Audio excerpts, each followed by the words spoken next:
Hi, I'm Brian and you're watching Someplace or Another. And in today's video, it takes place at the Route 66 Car Museum in Tulsa, Oklahoma. I lost the intro and some other things, but let's go check it out. Well, it wouldn't be a road trip without an auto museum.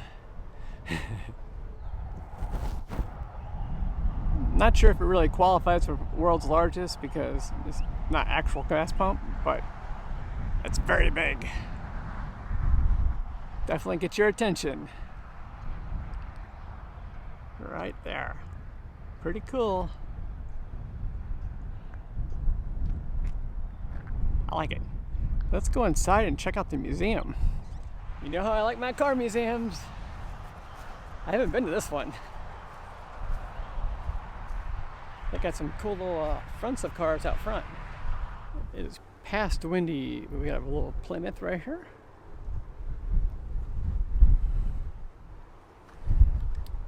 And a Dodge. I think that's a truck. Got a Pontiac.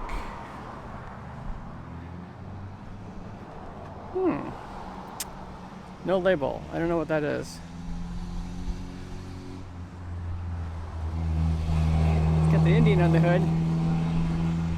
And a Ford.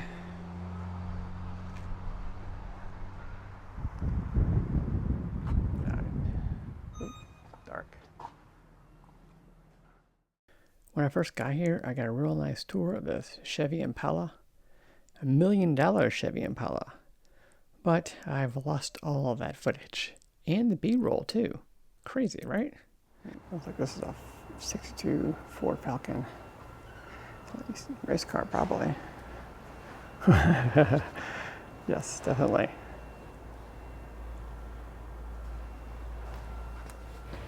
Alrighty. Snazzy. Ooh, over here. It's a 55 Jag. Sharp.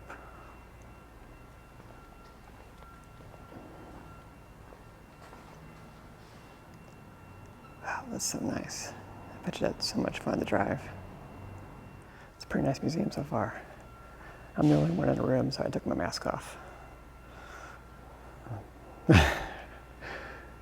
It's 34. It's got the suicide doors.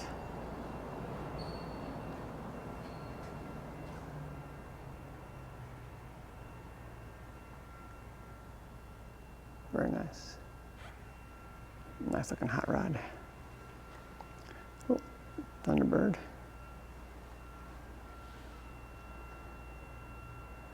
Man, 55s are pretty cool looking.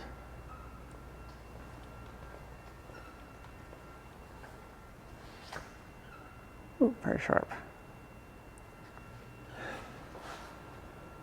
Some old signage.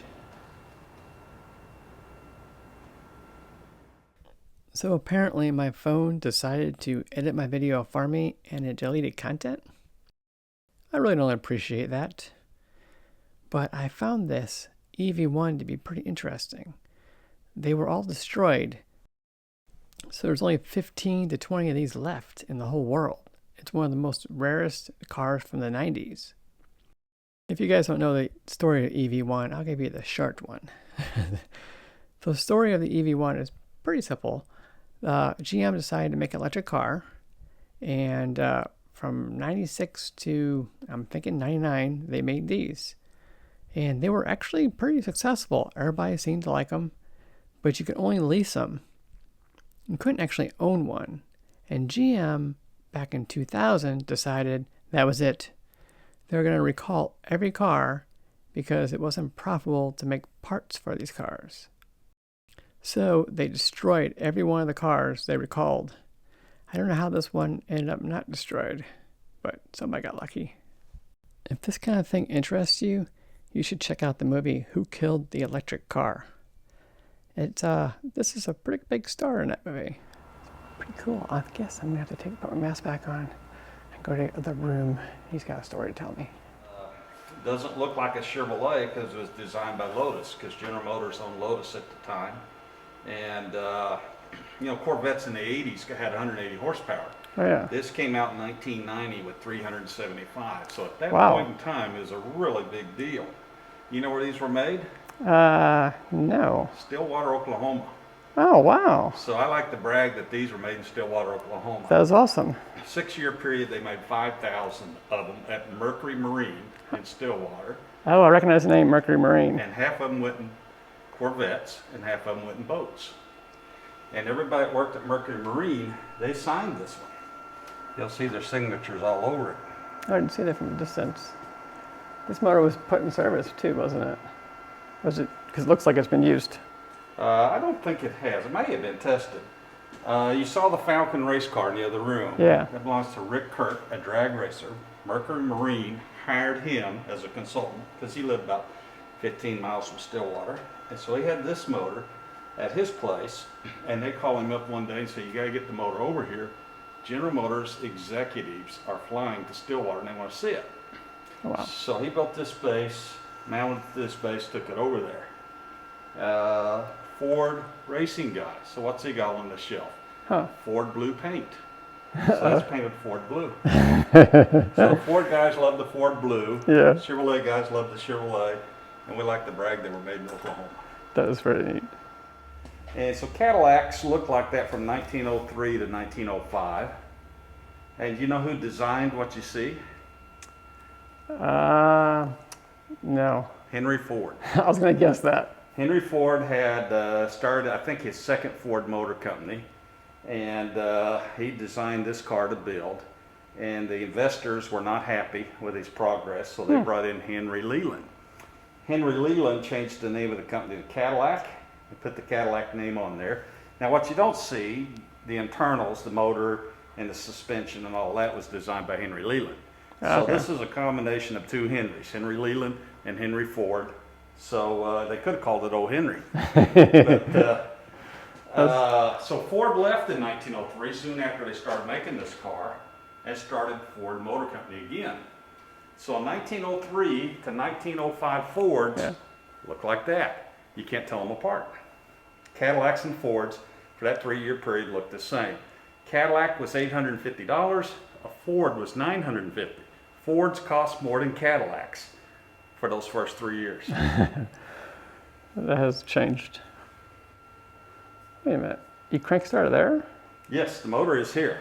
The motor is under the seat. That's where motors were initially. They were there. You cranked them here. There really wasn't nothing under the hood. Why they put a hood on there, I don't know.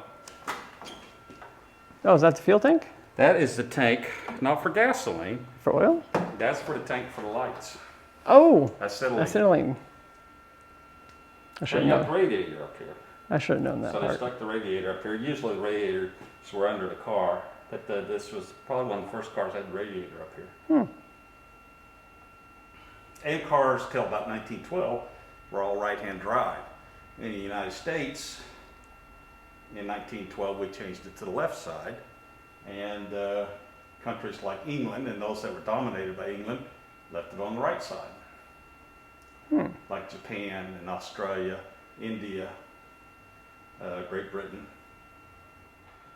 If you ever watch American Pickers, you'll see that they've been the places with cars like this Messerschmitt. Yeah, I would think those are neat.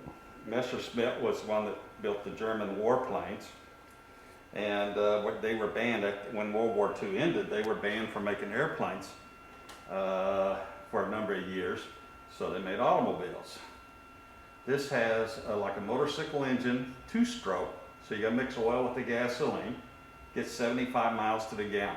I removed it again. I feel like someone's staring at me.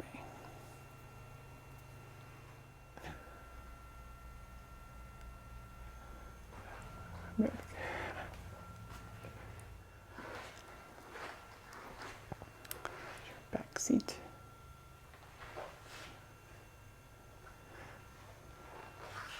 It's kind of neat. It's got it pretty well outfitted.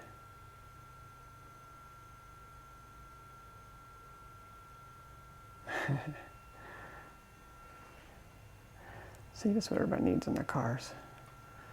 A place to mount their weapons. That way when you drive through those bad neighborhoods, you're good to go. It's a pretty nice museum, don't you think? I give it 2 thumbs up. 2 times.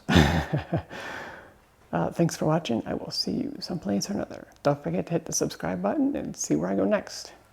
Have a great day. Bye. Stay tuned for more adventure to come. Subscribe, like, share, and thanks for watching. Bye.